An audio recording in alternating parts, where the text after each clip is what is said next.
죄과를 우리에게서 멀리 옮기셨으며 아버지가 자식을 긍휼히 여김같이 여호와께서는 자기를 경외하는 자를 긍휼히 여기시나니 이는 그가 우리의 체질을 아시며 우리가 단지 먼지뿐임을 기억하심이로다. 인생은 그 날이 풀과 같으며 그 영화가 들의 꽃과 같도다. 그것은 바람이 지나가면 없어지나니 그 있던 자리도 다시 알지 못하거니와 여호와의 인자하심은 자기를 경외하는 자에게 영원부터 영원까지 이르며 그의 의인은 자손의 자손에게 이르리니 곧 그의 언약을 지키고 그의 법도를 기억하여 행하는 자에게로다. 여호와께서 그의 보좌를 하늘에 세우시고 그의 왕권으로 만유를 다스리시도다. 능력이 있어 여호와의 말씀을 행하며 그의 말씀의 소리를 듣는 여호와의 천사들이여 여호와를 송축하라. 그에게 수종들며 그의 뜻을 행하는 모든 천군이여 여호와를 송축하라. 여호와의 지으심을 받고 그가 다스리시는 모든 곳에 있는 너희여 여호와를 송축하라. 내 영혼아 여호와를 송축하라.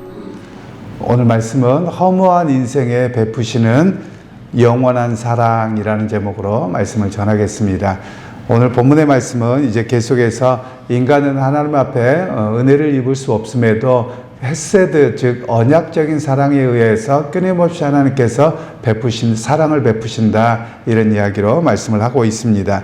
그러면서 우리에게 정죄하지 않는 하나님이심을 오늘 성경은 말씀하고 있는데요.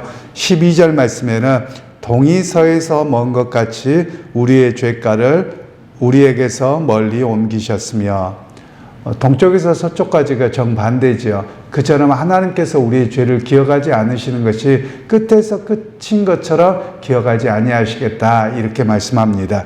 그러면서 여기서 멀리 옮기셨다 라는 말은 완전히 제거해서 다시 만나지 못하게 하겠다, 이런 말씀으로 우리에게 설명을 하고 있습니다. 그러니까 하나님께서는 우리의 죄과를 용서하시며 다시금 되돌아보지 않는다, 이런 의미로 말씀합니다.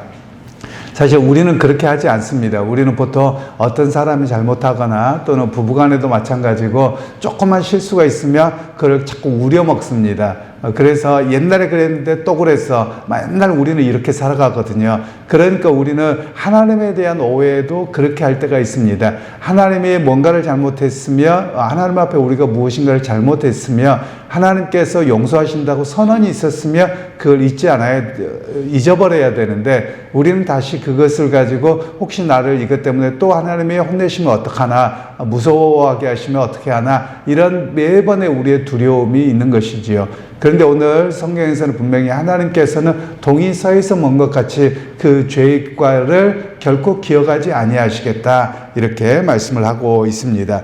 그래서 우리로 하여금 말씀하는 것은 죄로 인해서 자책하지 말라, 이런 이야기를 하고 있습니다. 물론 이 말씀이 주어진다 그래서 야, 또 죄 지어도 되고 아무렇지도 않겠다, 이런 의미를 말씀하는 건 아닙니다. 먼저 우리가 있어야 될 것은 하나님 앞에서 신앙의 양심이 서 있어야 됩니다. 그래야지 자신의 죄가 얼마나 큰지를 깨닫고, 그리고 그것을 가지고 주님 앞에 나가서 회개했을 때 하나님께서는 그 죄를 더 이상 기억지 아니하셔서 너가 죄책감에 사로잡히지 않도록 하는 그런 말씀입니다. 우리가 종종 믿음 생활하면서 어떤 사람들은 죄책감에 시달리는 사람들이 있습니다. 옛날에 이걸 잘못했는데, 이거는 이제 하나님과 우리의 관계에서만이 아니라 사람과의 관계에서도 그렇습니다. 뭔가를 실수하고 잘못했으며 그 죄책감에 계속 시달리거든요. 하나님께서는 그렇게 하지 말라고 말씀하시는 겁니다. 하나님께서 우리의 죄과를 용서하셨기에 더 이상 그것의 무거움에 사로잡히지 않도록 해라, 이런 말씀을 이야기하고 있습니다. 제가 종종 이렇게 이야기하는데요. 우리 교회 신앙생활 하시는 분들이 가끔가다 착한 사람 컴플렉스가 있다고 이야기를 합니다. 그래서 가정에서나 또는 이렇게 부모님이 편찮으셔서 또는 배우자가 편찮으셔서 우리가 성실하게 잘합니다. 그런데 돌아가시고 나면 좀 더 잘해드릴 것, 그러면서 자기를 계속 정죄하시거든요. 물론 그 기간이 길면 길수록 최선을 다한다고 했는데 때로는 부족함도 있죠. 속상함도 있었겠죠. 그런데 뭐만 기억하냐면 잘못했던 거, 속상했던 거, 이런 것만 기억하는 겁니다. 그래서 그것으로 인해서 내가 못해줘서 미안하고 뭐하고 거기에 눌려 있거든요. 바로 그러지 말라는 겁니다. 왜냐하면 우리가 살아가는 여정에서 모든 일에 내가 착한 사람, 천사처럼 살아가느냐, 그래서 천사 컴플렉스에 빠질 필요가 없다라는 겁니다. 그런 의미에서 오늘 하나님께서는 우리의 죄책 또는 실수를 기억하지 아니하신다, 이렇게 말씀합니다. 그래서 여러분, 우리도 그래야 될 필요가 있습니다. 믿음 생활하면서 하나님의 성품을 닮아가야 되는데 다른 사람의 실수를 용납하지 못한다. 물론 실수와 잘못은 좀 차이가 있습니다. 실수라고 하는 것은 전혀 인식하지 못한 상태에서 벌어지는 것을 실수라고 이야기합니다. 그런데 그 실수도 누군가가 잘못됐다고 이야기를 해주면 미안하다고 이야기를 해야 됩니다. 그런데 우리가 이렇게 하지 않아요. 또 잘못이라고 하는 건 뭐냐면 내가 옳고 그름을 압니다. 그런데 내가 알고서도 행하는 것이 잘못입니다. 그런데 우리는 어떻게 하냐면 알고서도 잘못을 해놓고 실수라고 말합니다. 그리고 실수니까 아무렇지도 않은 것처럼 행하려고 합니다. 여러분, 이런 모습들이 사실은 죄의 모습입니다. 죄가 그만큼 우리 주변에 일반적이 되어졌다는 겁니다. 그리고 또 하나의 핑계가 뭡니까? 왜 나만 꼭 그래? 딴 사람들 다 그러는데 왜 나만 꼭 그래야 됩니까? 라고 오리발을 내미는 것이죠. 바로 이런 모습들이 우리 안에 죄악된 본성이 일반화가 되어져 있다는 겁니다. 그런 면에서 용서라는 것이 무엇이냐면 하나님 앞에 회개를 구하고 잘못을 인정할 때 용서가 있는 겁니다. 그런데 우리의 삶 속에서도 마찬가지거든요. 제가 가장 이렇게 속상할 때가 언제냐면 이렇게 가정에서뿐만 아니라 사회에서도 그렇고 외국에 있을 때도 마찬가지였습니다. 외국에 있을 때는 정말 속상한 게 뭐냐면 약속을 합니다. 그러면 이렇게 일하는 사람이 어딘지 고치러 온다고 몇 시 오전에 갈게. 오전 내내 기다립니다. 안 옵니다. 오후도 기다립니다. 안 옵니다. 그 다음 날도 안 옵니다. 그러고 나서 며칠 뒤에 있다가 나가려고 하면 갑자기 온단 말이에요. 그러면 그때 와가지고 왔다는 거예요. 그래서 너네를 어떻게 이렇게 하느냐. 또 교회도 다닌다네요. 그럼 제가 정말 혼냅니다. 또 어떤 친구는 자기 동생이 목사라고 하는 거예요. 프란시스코라고 해서 제가 굉장히 그 교회 음향이나 이런 것들을 같이 했던 친구인데 그러고 나서 옵니다. 그러면 제가 정말 혼냅니다. 왜냐하면 네 동생 목사라면서 너도 신앙생활 열심히 한다면서 왜 이런 식으로 행하느냐. 네가 만일에 올 수 없는 상황이 되면 내 전화번호 없는 것도 아니고 전화를 해줘야 되지 않느냐. 그래야지 내 일정도 변경이 없고 너는 정직하지 않는 거라고. 아무리 브라질의 사람들이 그냥 내일이 언젠지 몰라요. 내일 그러면 와야지 내일이에요. 이런 경우도 있거든요. 그런데 하이클래스일수록 사람들이 그렇게 하지는 않습니다만 보통 그렇단 말이에요. 중국도 그렇고 큰 나라일수록 내일은 와봐야지 내일입니다. 언젠지 몰라요. 이런 모습들이 있거든요. 그러면 제가 크리스찬이라고 하면 굉장히 혼을 냅니다. 그래도 안 되잖아요. 그럼 난 더 이상 너하고 일 안 한다. 그러니까 나중에는 연락을 주더라고요. 그러니까 실수와 잘못에 차이점이 있다는 겁니다. 이거는 알고서도 남들 다 그러니까 행하는 그런 모습인데 이건 아주 악한 모습이거든요. 그러니까 우리가 해야 될 일이 뭐냐면 실수와 잘못이 깨달아졌고 또 잘못이라는 것을 알았다면 빨리 회개하고 그 자리에서 돌이키는 겁니다. 그 다음에 용서가 주어지는 것이거든요. 그런데 우리는 은혜라는 이름으로 실수와 잘못을 그냥 묵인하려고 합니다. 덮어버리려고 합니다. 그러니까 더 이 본문의 말씀에 대한 이해가 사실 우리는 부족합니다. 왜냐하면 오늘 다윗은 시편에서 어떤 고백을 하냐면 하나님 앞에 자기가 말씀을 비추어 보니 거울처럼 비추어 보니 자기 안에 내면에 죄악된 모습들이 얼마나 많은지를 기억하는 겁니다.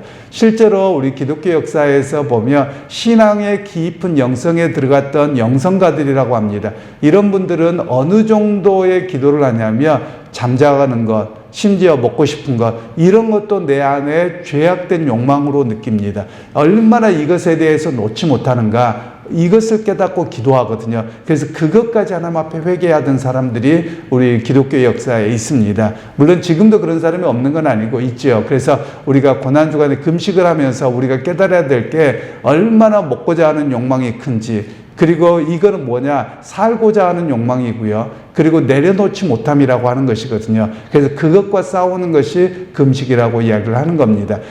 오늘 그 다윗은 그런 자신의 모습들이 하나님 앞에 거울처럼 말씀 앞에 비춰지니까, 하나님 내 안에 이런 것들까지 주님 용서해 주시길 원합니다 라고 기도했을 때, 하나님께서 너의 그런 회개하는 모습들을 내가 기억도 않겠다. 너가 회개하고 나왔으니 너의 죄악된 모습, 실수의 모습을 내가 기억도 하지 않겠다. 이렇게 말씀하고 계시는 내용이 오늘 본문의 이야기입니다.